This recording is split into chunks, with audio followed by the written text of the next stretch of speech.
በኢትዮጵያ የሙዚቃ ኢንዱስትሪ ውስጥ እንደሱ ማን ያዜመው? ማንስ እንደዚህ ሙዚቀኛ ስለ ሀገር፣ ስለ ሰላም፣ ስለ ፍቅር ዘፍኗል? ውድ ተመልካቾቻችን ዛሬ በዓለም ላይ በአፍሪካ የሙዚቃ ንጉስ ስለተባለው ስለ ቴዲ አፍሮ አንዳንድ ነገሮች እናወራለን። ለቻናሉ አዲስ ከሆናችሁ ሰብስክራይብ፣ ላይክ እንዲሁም ለጓደኞቻችሁ ሼር በማድረግ ቪዲዮውን እንጀምር። ቴዎድሮስ ካሳሁን ከአባቱ ጋዜጠኛና የግጥም ደራሲ ካሳሁን ግርማይና ከእናቱ ከአርቲስት ጥላይ አራጌ ሐምሌ 7 በ1968 ዓ.ም በፖሊስ ሰራዊት ሆስፒታል ተወለደ። ቴዲ እድገቱና ውልደቱ አዲስ አበባ በተለምዶ ኳስ ሜዳ ተብሎ በሚጠራው አካባቢ ነበር። የአርቲስቱ ቤተሰቦች ለሙዚቃ ስራው ቅርብ በመሆናቸው በቴዲ ሙዚቃ መስራት ላይ ትልቅ አስተዋጽኦ እንደነበራቸው የቅርብ ሰዎችና ራሱ ቴዲ አፍሮ ይመሰክራል። አባቱ ጋዜጠኛ ካሳሁን ግርማዬ ከጋዜጠኝነትም በተጨማሪ አንቱ የተባሉ የሙዚቃ ግጥም ደራሲ እንደነበሩ ይታወቃል። እናቱ ጥላይ አራጌም ፕሮፌሽናል ተወዛዋዥ ነበሩ። ቴዲ ገና ከልጅነቱ አባቱ ፊደል ያስቆጥረው ነበር። ልጃቸውም ትልቅ ሜዲካል ዶክተር እንዲሆን ይፈልጉ ነበር። የመጀመሪያ ደረጃ ትምህርቱን ቤተልሔም በተባለ ትምህርት ቤት የተከታተለ ሲሆን በትምህርቱም ታታሪ፣ ጎበዝ፣ የቤት ስራዎችን በአግባቡ የሚሰራ ተግባረ ሰናይ እንደነበረ መምህሮቹና የቅርብ ጓደኞች ይመሰክራሉ። እንደውም በአንድ ወቅት የስምንተኛ ክፍል ፈተና በጥሩ ውጤት አልፎ ነገር ግን ጥሩ ውጤት ሳያመጡ የወደቁ ተማሪዎችን ተመልክቶ አዝኖ ማልቀሱን የቅርብ ጓደኛው ያወሳል።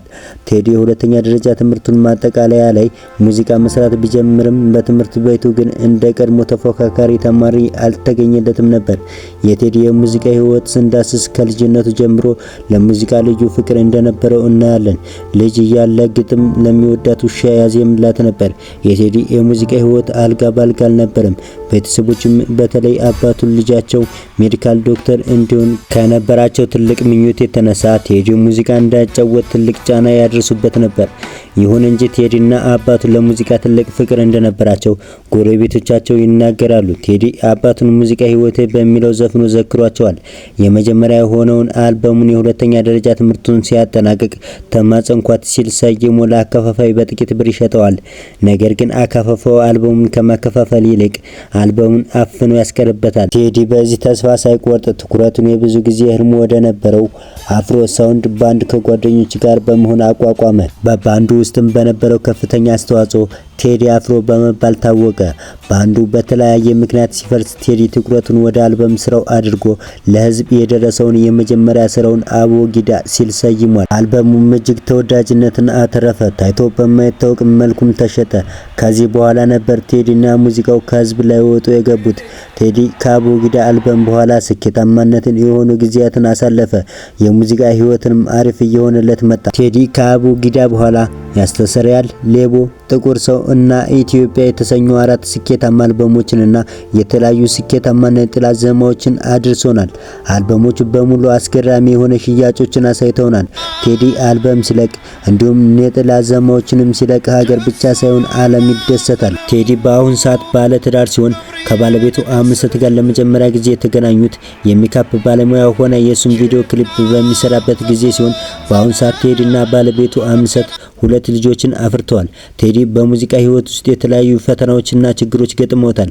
ከነዚህም ውስጥ አንዱ የሴት ጡት ላይ ፈርመሃል በሚል በቴዲ ላይ ጠላትነትን ለመፍጠር የተወራበት ወሬ ሲሆን ለዚህም ቴዲ በአንድ ወቅት ከተወዳጅት ጋዜጠኛ መዓዛ ብሩ በነበረው ኢንተርቪው ቆይታ ላይ ተጠይቆ እኔ ሀበሻ ልጅ ነኝ፣ የሀገርን ወግና ባህል ጠንቅቄ አውቃለሁ፣ ይህንንም የማድረግ ፍጡር አይደለሁም፣ አባቴም በስነ ምግባር ቀርጾ ነው ያሳደገኝ፣ ደግሞም እግዚአብሔርን እፈራለሁ ሲልም ተነግሯል።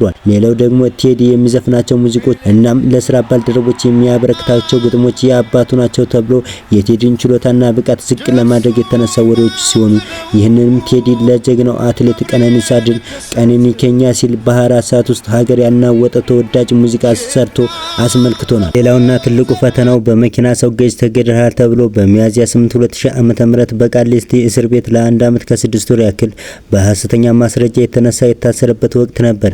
ቴዲ እነዚህንና ሌሎችን በርካታ ችግሮችን ድል አድርጎ በኢትዮጵያ ሙዚቃ ላይ እያገነነ ወጣ። ቴዲን ስናነሳ በጎ ስራዎችን መርሳት ስህተት ነው። ከነዚህም ውስጥ በ1998 ዓመተ ምህረት በድሬዳዋ በተከሰተው የጎርፍ አደጋ ለተጎጂ ሰዎች ያለውን አበርክቷል። በሰዓቱም በቦታው በመገኘት ተጎጂዎችን አጽናንቷል።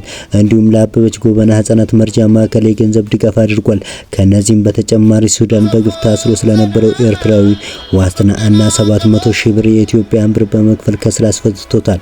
ቴዲ እነዚህንና ያልጠቀስኳቸውን ብዙ የበጎ አድራጎት ስራዎችን ሰርቷል። ቴዲ የተለያዩ ዓለም አቀፍ አዋርዶችንና ሽልማቶችን ተቀናጅቷል። የተለያዩ ዓለም አቀፍ የሚዲያ አውታሮችም ስለ ቴዲ ዘግበዋል። የአፍሪካ ንጉስም ሲሉ ያሞግሱታል። ይህ ብቻ ሳይሆን በወጣቶችም ላይ ትልቅ አስተዋጽኦ ፈጥሯል። በሙዚቃውም ፍቅርን፣ አንድነትን፣ ሰላምን፣ ሀገርን ይገልጻል። የሀገር ባለውለታዎችንም ያሞግሳል። ቴዲ ሁሌ ስለ ፍቅር ይዘምራል። ውድ ተመልካቾቻችን ዛሬ ስለ ቴዲ ይህን አላልን። በቀጣይ ቪዲዮ እስከምንገናኝ ሰላም ለእናንተ።